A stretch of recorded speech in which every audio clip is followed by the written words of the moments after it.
I will. Okay.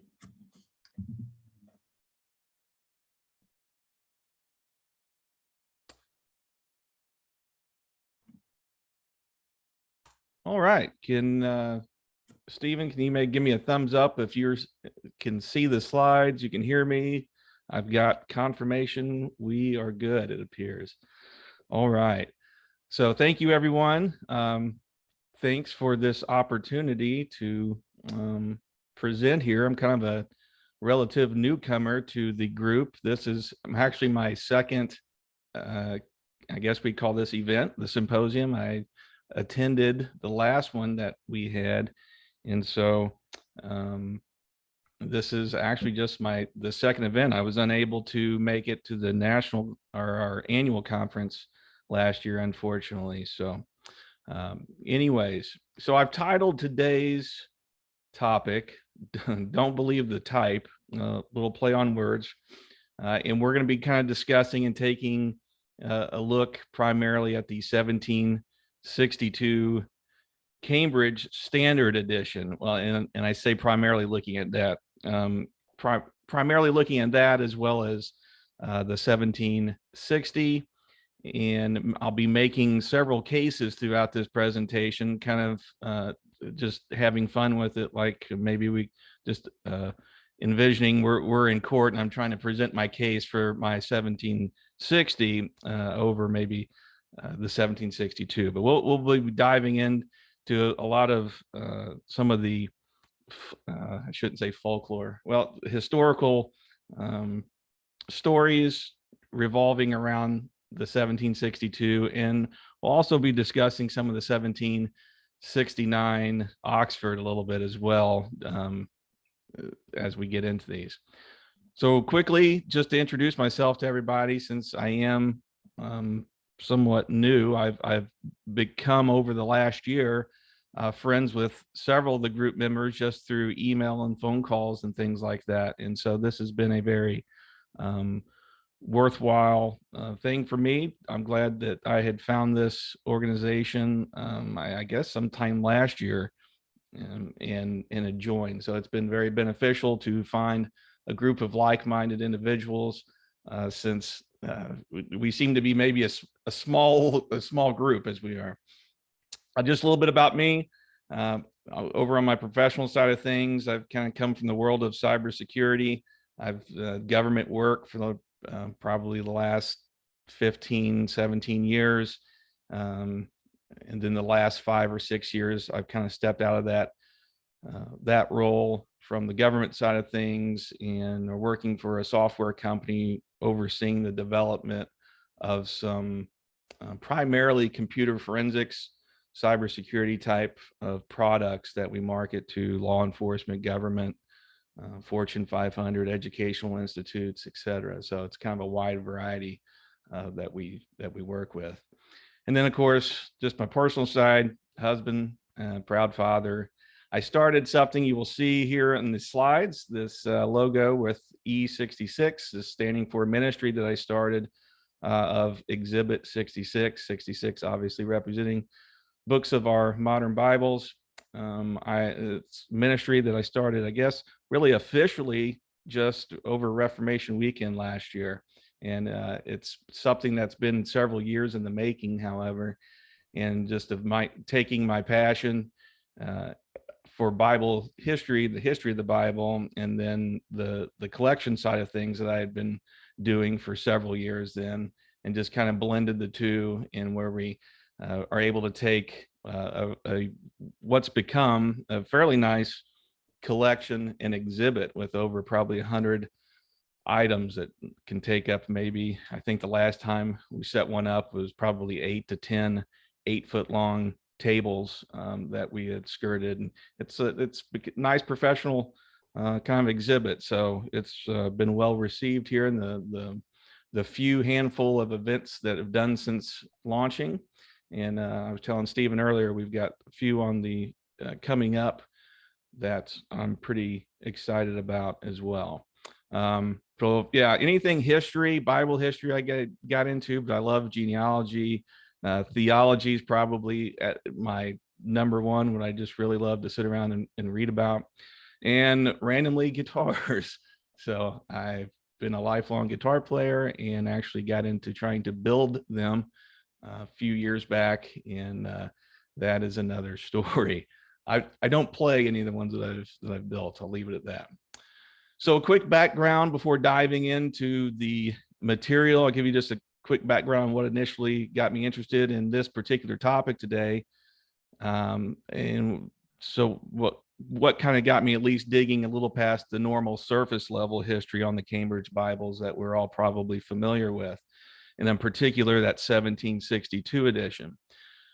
And it started with that little beautiful volume you see there in the pictures. This is my 1760 Cambridge. It's the Octavo edition I acquired from a UK auction several years back. The Herbert's 1131, if anyone has that reference handy they would like to look at. As you may have noticed from the pictures, you may be going, why is it stamped 1762 on the cover? You got me. I don't know. That's one of those mysteries I'll probably never understand. Perhaps someone along the way wanted to pass it off as the 1762, but as you can see in these photos, the Old Testament and New Testament title pages, as well as the size itself, there was not an octavo printing in 1762. So it is a confirmed 1760.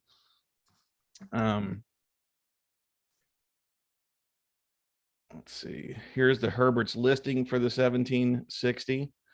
So this is actually, it's possible, I've seen this in numerous other Bibles and Herbert's where there were two separate listings, and maybe it could have done that with this particular version. The one primarily listed here, we have the price 4 shillings unbound, and wanting the Apocrypha. However, my version appears to be the same as in the British Museum that has the Apocrypha, and look, I guess they had to pay just a little bit more for the Apocrypha in 1760, but they were both unbound as sold. So we're going to look at two main areas today of possible, I'll say, historical inaccuracies involving the 1762 Cambridge, which most of us, like I said, are familiar with as the FS Paris Bible, or more commonly maybe referred to as just the quote unquote standard edition of the KJV. So we'll first take a look at the popular fire stories surrounding this particular Bible, and then wrap up with a comparative look at both the 1762 printing and the 1760 printing, which I feel challenges the title of the 1762 edition as the true standard edition. But before diving in, we'll go over a few just common known facts and key items that are commonly attributed to the 1762 Cambridge edition. Like I said, it was prepared by Dr. Francis Sawyer Paris. Probably most occurrences you'll find will show it spelled with just one R. It was printed by J. Bentham, sold by the bookseller Benjamin Dodd. There were two volumes of the 1762. There was two editions, two printings, the 2-volume folio and the quarto edition. Folios are obviously extremely rare, as we know. Some resources we'll see list both versions as very rare. So the first of the two possible inaccuracies we're going to explore a bit more in depth is the story concerning the alleged fire that supposedly destroyed the vast majority of these 1762 editions. So we'll look at and explore the alleged incident, but primarily focus on what the actual facts tell us, or more appropriately, maybe what they don't tell us. So earlier on in my kind of Bible history days of kind of learning the initial things we all kind of get introduced to when we start getting into this area, this happened to be one of those first stories that I came across where I found what seemed to be conflicting info between some of the stories, maybe not to the extent of something like, the stories about like the Septuagint translation process where the 70 or 72 scribes each went off to translate, the Hebrew text and the Greek, and they all finished at the same time and came back and everyone's translations miraculously matched. Maybe not quite to that incredible extent by any means, but there are certainly but there certainly was cause to throw up a red flag around this particular story of the 62 fire. Now, I've since come across, from then till now, over the last few years, just an incredible, too numerous to mention, accounts you'll find online where I found some conflicting information on a wide variety of Bibles, depending on the website or source you read. So it's kind of careful where we get our information from. Most of these are fairly small issues, though. Like earlier, we see, the spelling of someone's name. Someone might mix up a publication date, get a wrong year. Usually someone wrongly attributes just a small fact to, maybe it's something to the wrong Bible or to the wrong person, that sort of thing.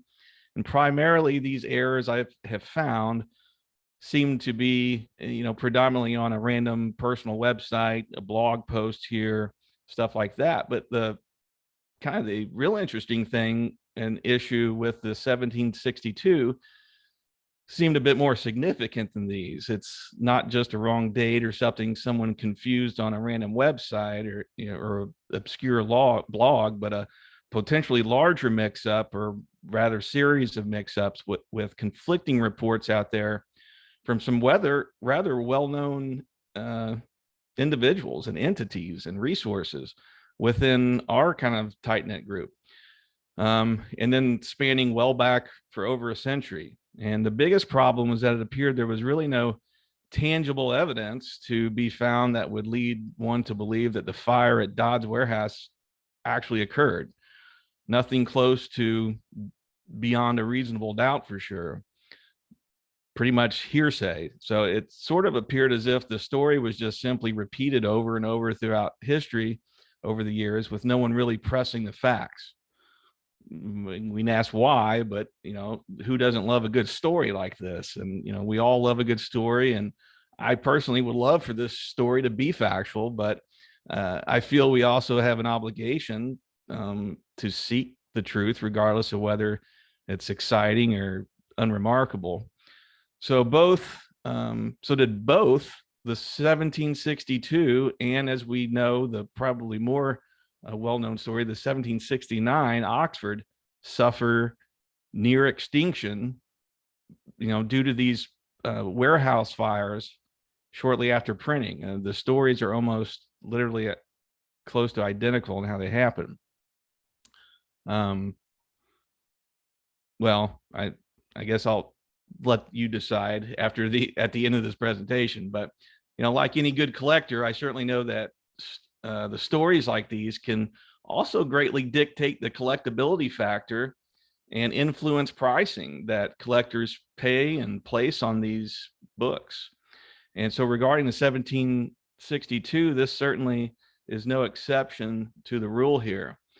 And just kind of, here's a current listing for an example of a price someone's wanting for a folio printing of the 1762 King James Cambridge edition. So again, we're seeing some massive price tags on these things. Here is an example of, or this is the actual description of the listing here, and you see where I've highlighted, this is claiming the first printing of the quote unquote standard edition by Paris. This edition of the King James Version was the first with standardized spelling. So we've got a claim here from a reputable place that this is the first edition of the King James Version with standardized spelling. This edition is the most important textual revision for over a century.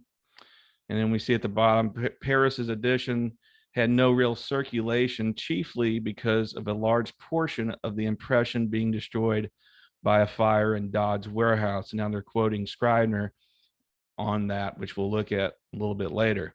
Funny thing, just I noticed in the last minute when I was putting these slides together, speaking of random mistakes and errors and things that we come across online that inadvertently get picked up by some and kind of regurgitated from that point forward.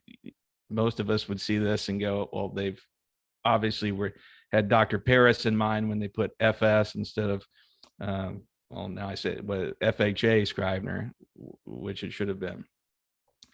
And then another funny thing it came across, and this is on a university's website, on another telling the same story. And we've got first and only time I've seen Dr. Paris with the name Thomas. So another, just kind of thought those were interesting examples that I'd throw in there, since talking about all the different errors that we kind of seem to pass along.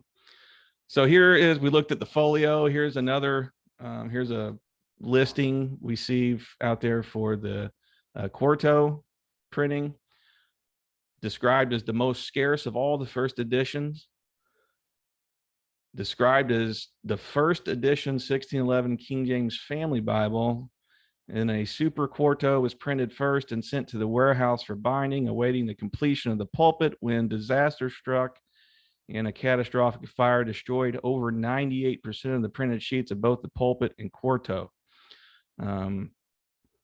This monumental achievement and revision resulted in the publishing of the standard Oxford edition in 1769.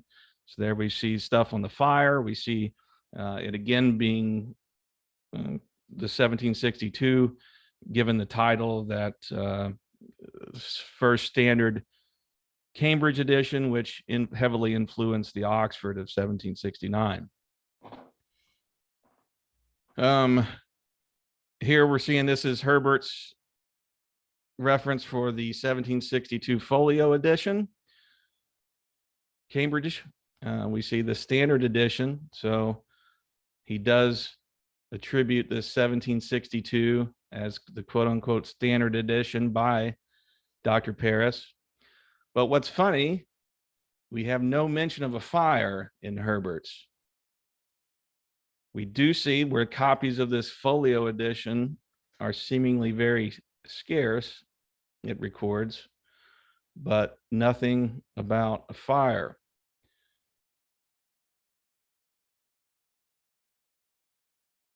Also of significance, no mention here in the quarto listing, no mention of the rarity of this edition, like he specifically mentioned with the folio.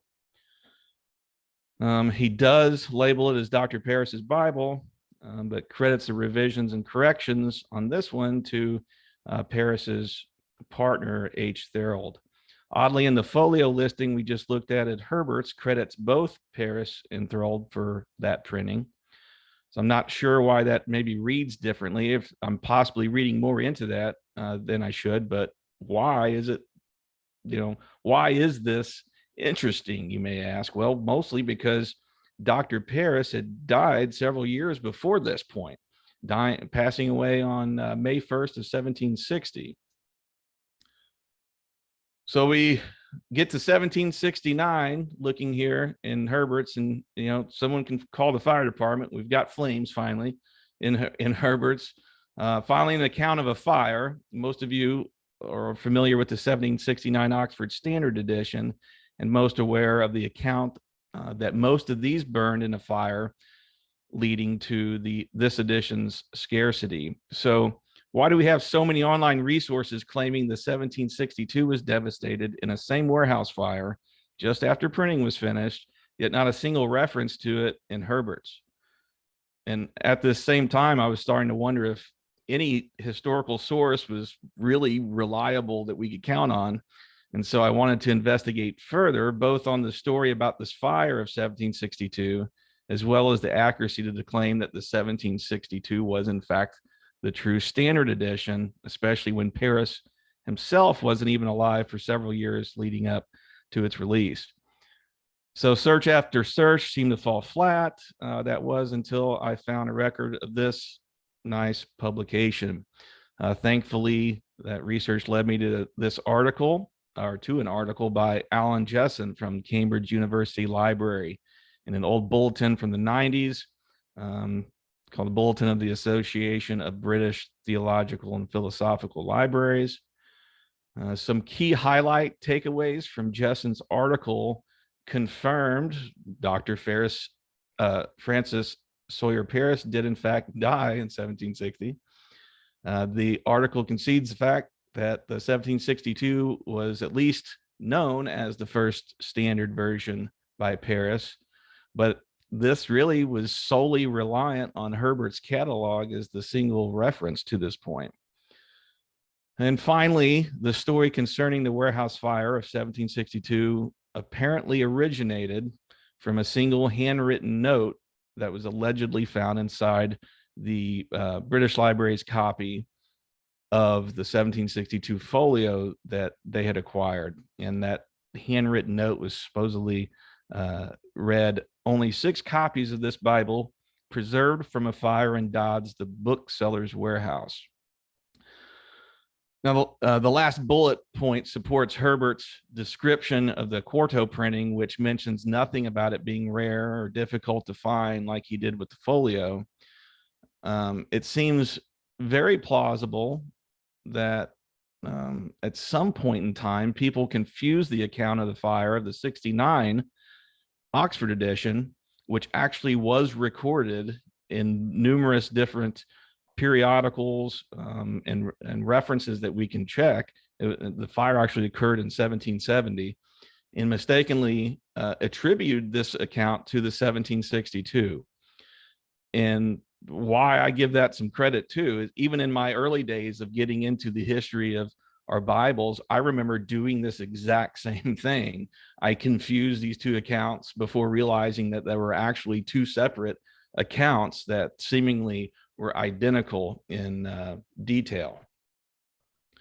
So Jessen wrote, what this story, that this story has been almost uncritically accepted by the community, which I tend to agree.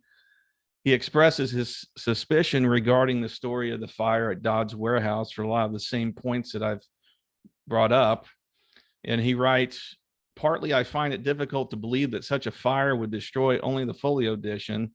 There is no lack of the quarto issues, either the common small paper ones or those on large paper, and partly because Blaney's edition of 1769 suffered the same fate." So according to Jessen, in both cases of the 1762 and 69, it was only the folio editions that were lost in the fire. So by this point, I'm realizing, okay, there is a lot of confusion apparently amongst even the Bible collecting world concerning the 1762 Cambridge. This was also giving me some more fuel to further investigate my 1760 copy, which again was printed the year in which Paris actually died, and therefore seems at least plausible that it likely contained a vast majority of, if not practically maybe all of his revisions.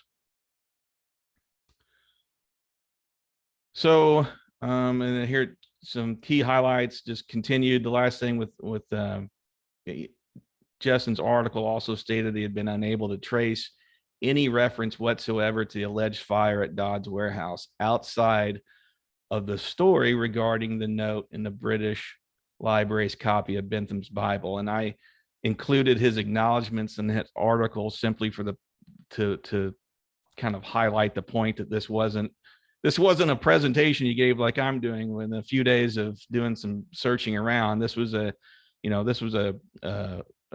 really in-depth research project that he took on. And so I really gives, and he's associated with Cambridge University Library. So we're still left with a glowing question here of where did the story originate? And so you might say, well, allegedly from a note found inside the British Library's copy. Okay, but where did we get that story from? And as it turns out, the only identified source of this account, recorded anyway, that I can find has been in volume 1 of the Lowndes Bibliographer's Manual of English Literature of 1864, which led me to seek this out. I now have two different printings of these. I've got I think a 4-volume set, and I think maybe the other one's a 3-volume, the smaller one, a 3-volume set as well. But we finally have a written account somewhere of this fire, but this has no mention of the note inside the British Library's copy as the source. So it's great. We've got a little something at least to see where but there's, where did Lowndes get this story from?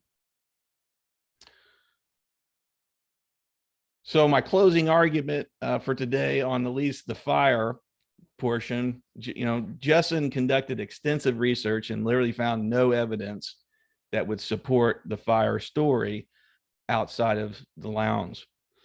He did, however, manage to confirm, and this is maybe one of the most major arguments I would bring up to cast doubt on this whole story, is that he did, however, manage to confirm the existence of at least 14 other documented and existing copies, which would refute the claim that only 6 copies survived that fire 200 plus years ago.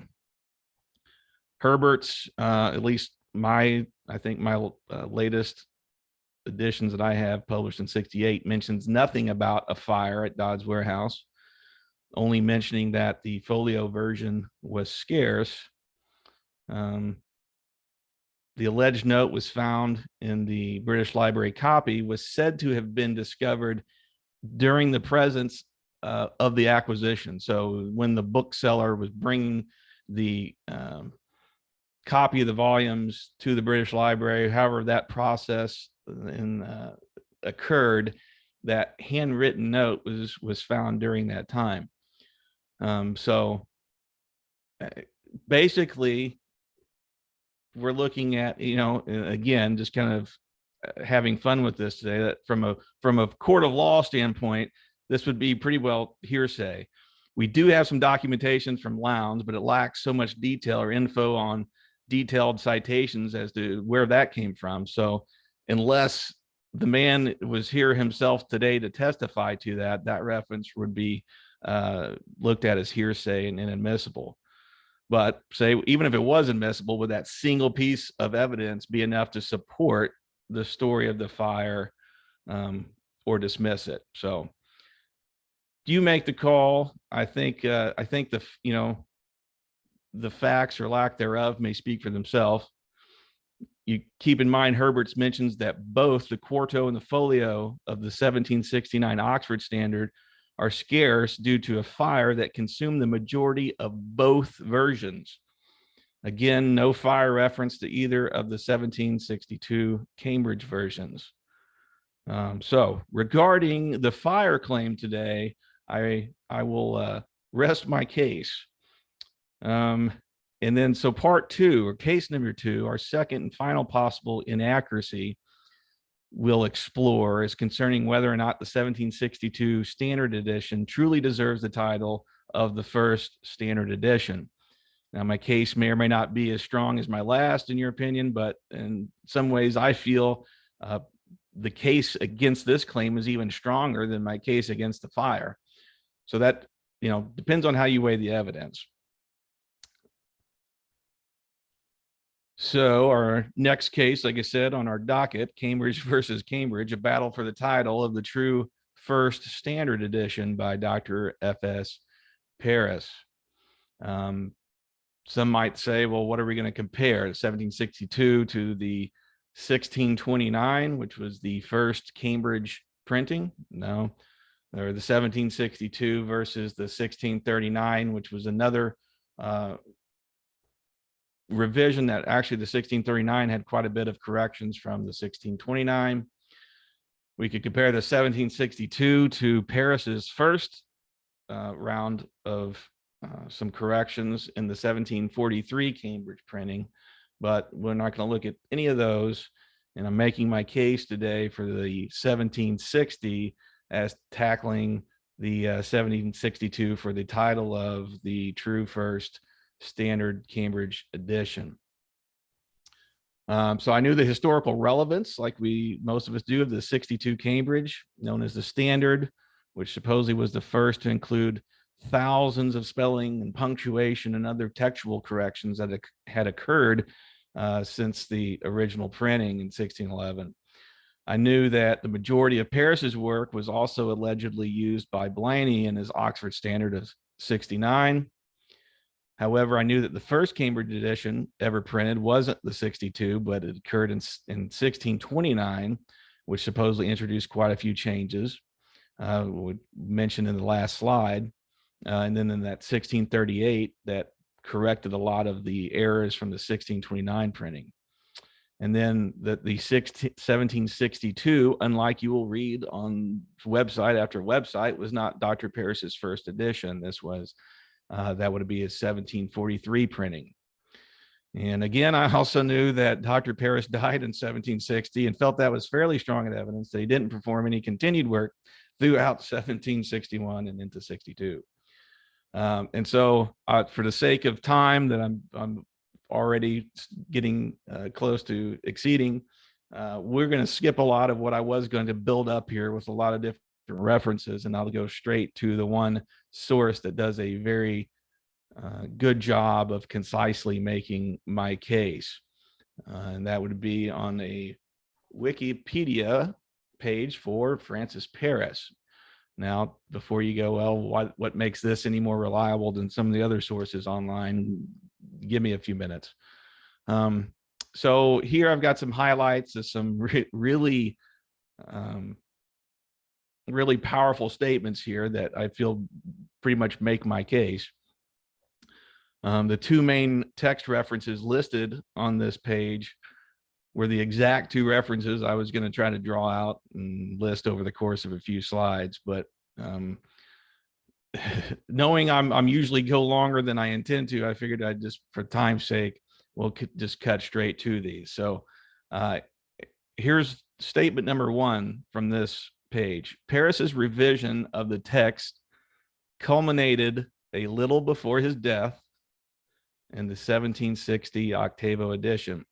This was reprinted without further changes in a 1762 folio edition.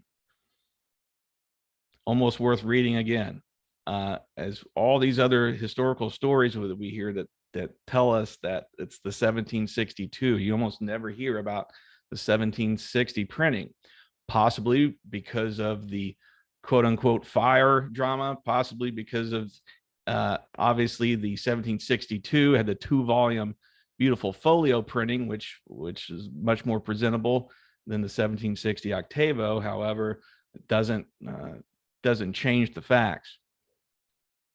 And in 1769, Benjamin Blayney produced an edition in Oxford, but with few changes from Paris's 1760 edition, which remains the principal template for modern editions of the KJV Bible. So this was a game changer. And normally I would say don't believe everything you read on the internet, but there's obviously also truthful things there as well. And the reference or the quotes and material that I just mentioned are referenced by some pretty reliable sources, at least that I could find. You might remember David McKitterick's name from earlier in the presentation, who is the author of 400 Years of University Printing. He was mentioned in the Alan Jessen article, and where Alan Jessen had expressed thanks for his contributions to the research regarding the fire myth.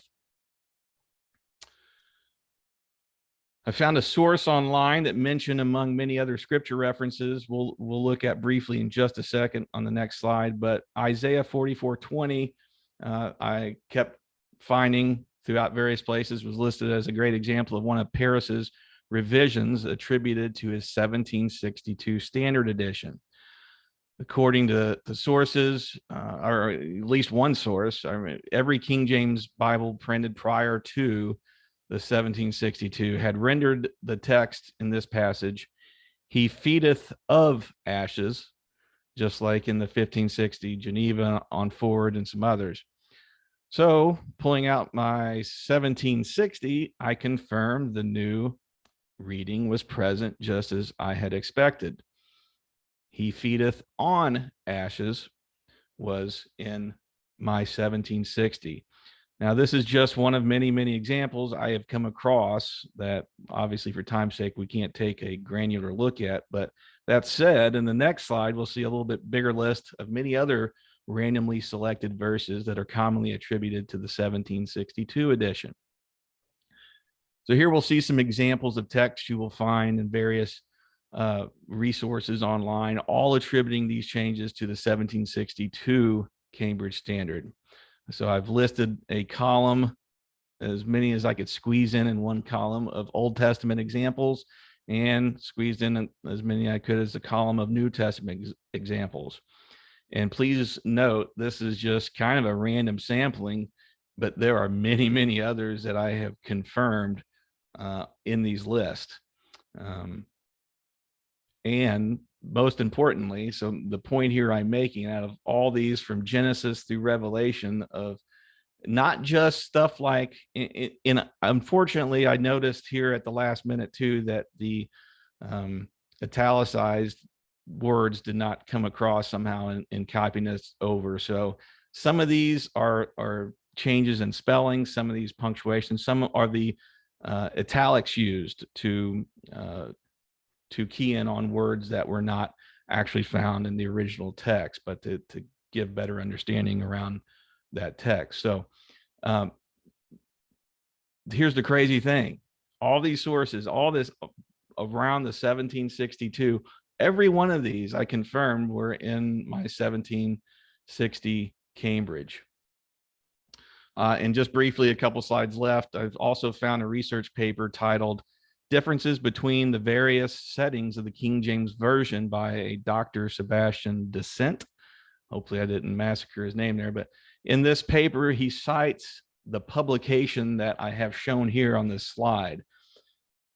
And he lists it as producing a lengthy list of considerable textual changes that were discovered between early printings of the KJV to the 1769 Oxford edition.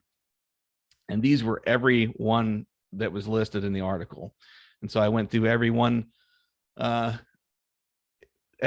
these as well and checking. And literally all these were found in not just the 1762, but they were back in the 1760 Cambridge, with one tiny little exception, where in my 1760 Paris actually had a hyphen separating dwelling places, as you see in the text in Jeremiah 51:30, where Blaney had mistakenly made that all one word. So it's kind of funny that the 69, but I guess today it would be more accurate if it'd be two words, but it just be more accurate from the Paris's putting the hyphen there.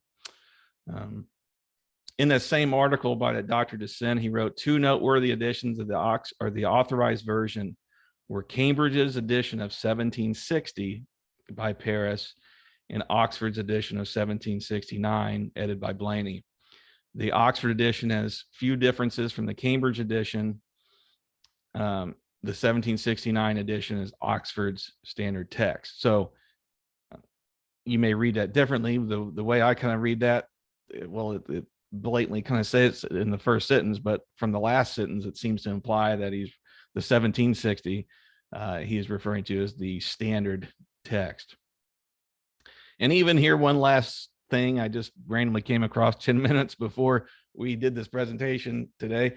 I just noticed that here on the Thomas Nelson Bible, their website, they had a story, and I thought I'd include this screenshot from it, which reads, two of the leading universities in England, Cambridge and Oxford, began work on updating standard editions. The Cambridge edition was finished first in 1760.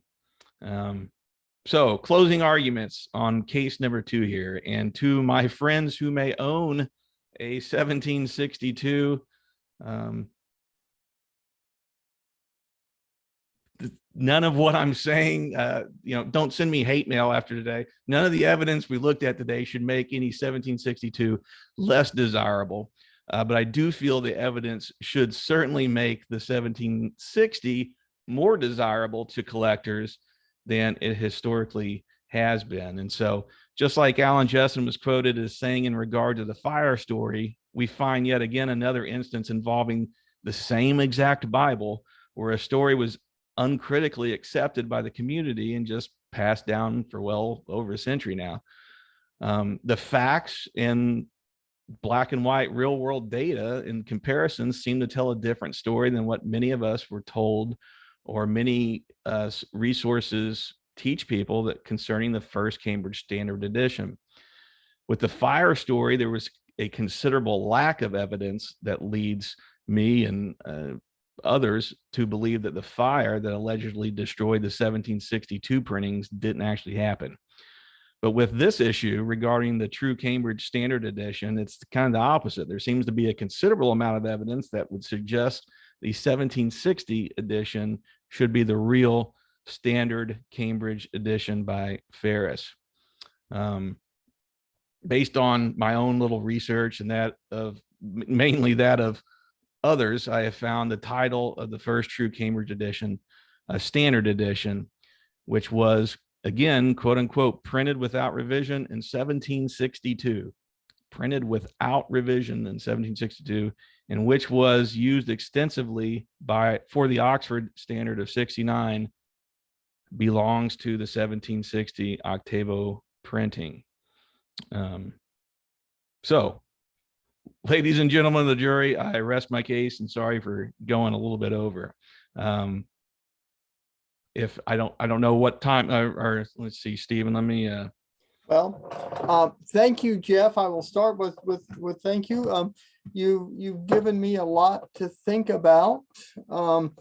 I don't own a 1762, so I will not be personally offended if this reduces Wonderful the value of my collection. But I do appreciate that. So I guess, oh, by the way, I see John Brood is here. Can you hear me? Yes, I can, John. We'll be on in a minute. Are there any quick questions for Jeff so we can have a chance to get to John? I can try to be brief, and then I'll have a little time for question at the end too. Yeah, Robert's question for John's at the end as well. So, or anybody, I guess, anyone who's still around. So, do you have something, Elton? Yes, I was going to say I could give a possible reference for being able to get some more information on this. There's a scholar, Christopher de Hamel, who is the emeritus librarian of the Bishop Parker Library at Cambridge, that I've met on several occasions. And he's an expert on the history of the Bible. And his primary expertise is in medieval and 16th century editions of the Bible, but he may be a very good resource. And I've been to the Parker Library there at Cambridge, and they have literally just hundreds of editions, and he might be a very good resource. He's also published several textbooks on the history of the Bible, although, as they say, the emphasis is prior to the 18th century. Great. Yeah, if you don't mind sending me an email or something, or maybe we can touch base after this is over, and Sure. And kind of compare some notes or get some information, or that'd be great. Okay. Thank you. I'm going to go ahead and stop the recording